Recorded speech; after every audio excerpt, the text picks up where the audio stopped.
आम बिजु जनता दल विधायक माने ओडिशार विभिन्न कथा नहीं विधानसभा भितर उठेइछन्ति।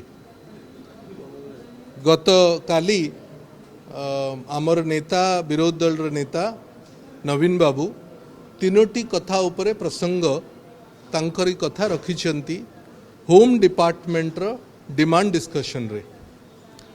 प्रथमटी थिला जे ओडिशा रे विभिन्न जगार लॉ एंड ऑर्डर सिचुएशन खराब ही चली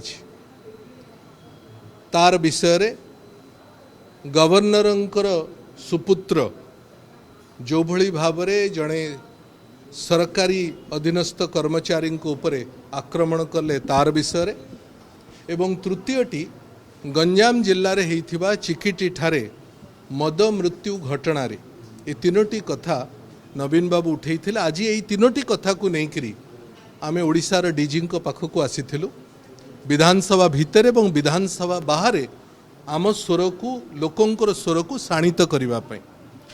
चिकिटी रे जो घटना घटिला पाखापाखि 10 जन को पुलिस अरेस्ट करिसंती। यार भीतर आपण माने जानिचंती जे 4 जन को मृत्युवरण होईछि।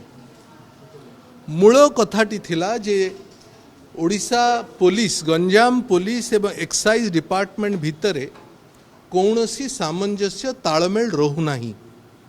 10 जन को अरेस्ट करला परे मध्य सेमानंकर इंटरोगेशन रे एबे सुधा बाहरी जिबार कथा जे जो दुर्वृत्त माने मद बिक्री करिले जो मद पीकरी साधारण लोकंकर मृत्यु घटिला से मदरे की केमिकल मिसा हेइथला। जदि से कथाटी एबे सुधा जना पड़ी जाइथांता इंटरोगेशन रे गत 2 दिन रे घटी थिबा 2टी मृत्यु हेई न थांता।